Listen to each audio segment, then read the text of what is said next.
The 5 stray kittens were very alert and hook. In the ruins of an abandoned warehouse, 5 cats live like ghosts, silent, watchful, forgotten. They weren't born wild.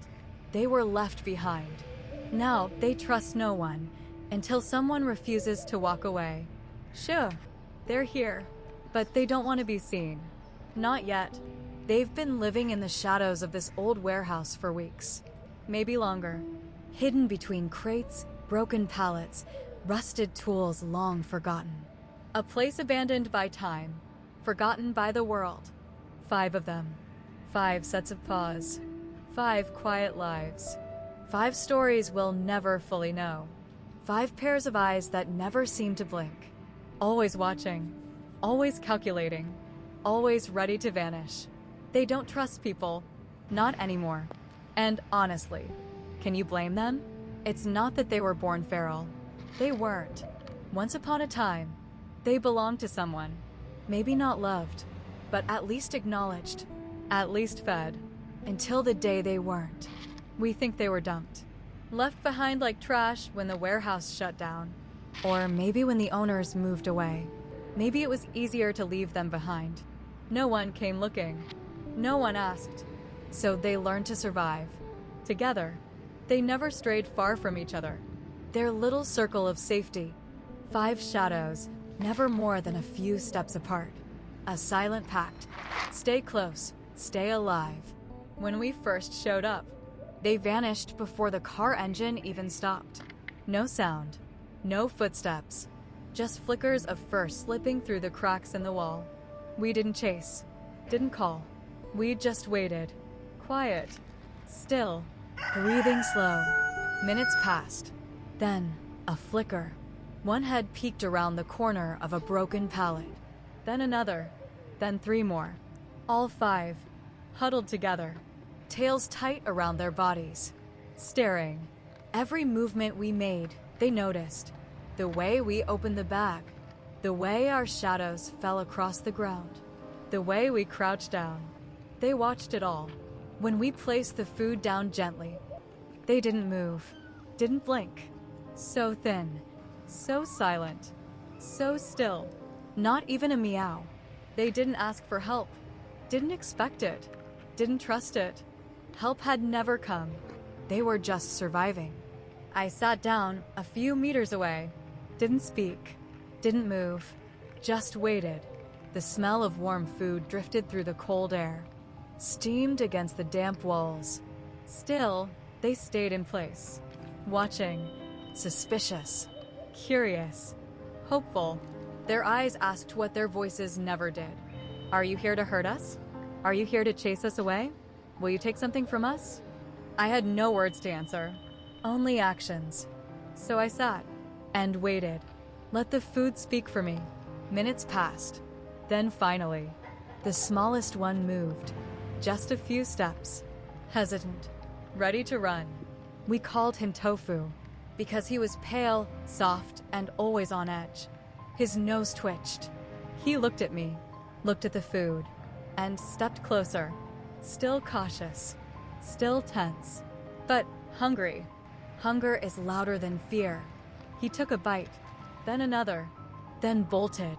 The others waited, watched him, and when they saw he was okay, one by one, they approached, each with their own rhythm.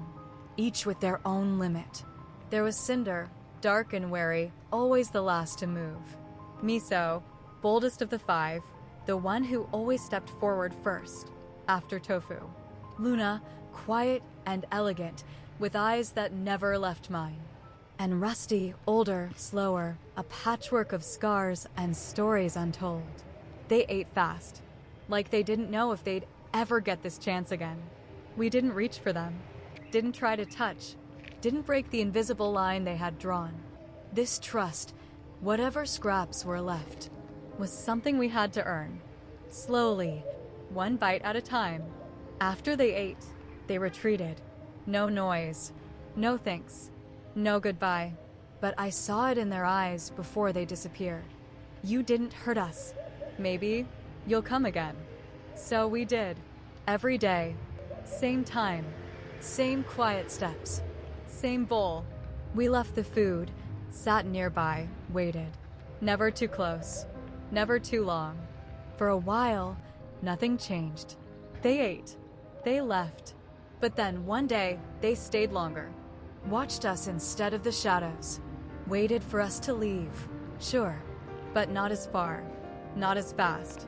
And one day, they didn't hide when we arrived.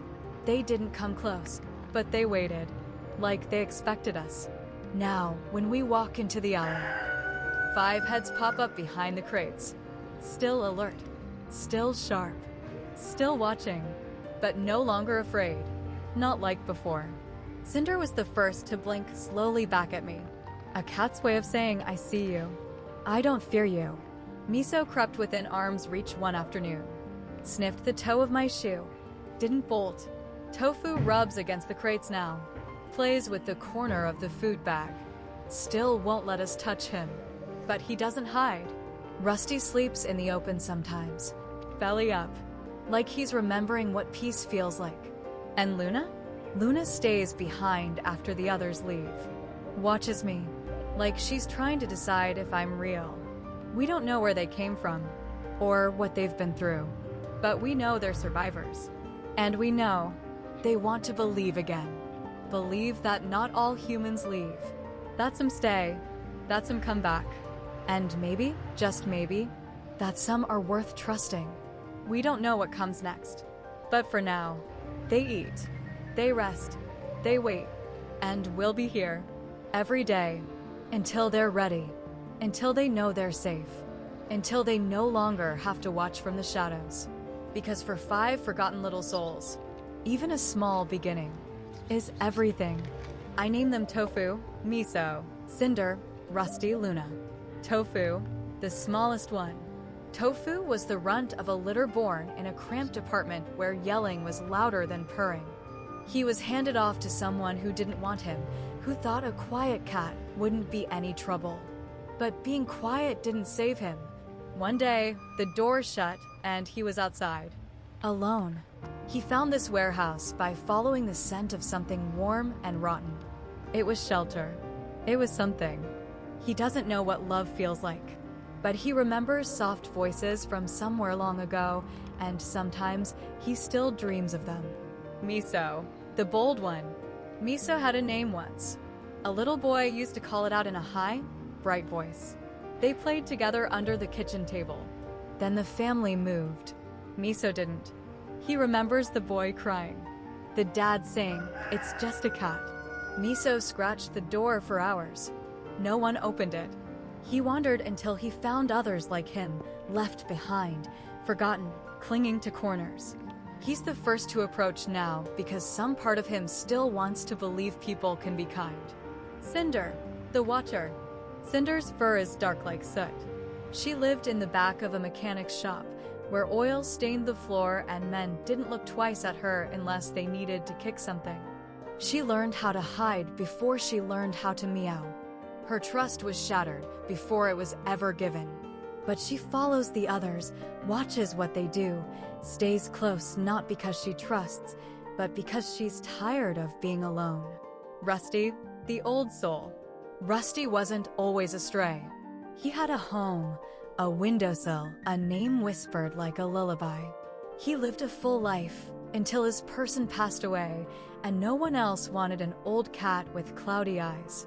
He ended up on the street, disoriented, waiting for someone who'd never return. The warehouse became a graveyard of old memories. But Rusty still believes in things: warm hands, sunbeams, soft beds.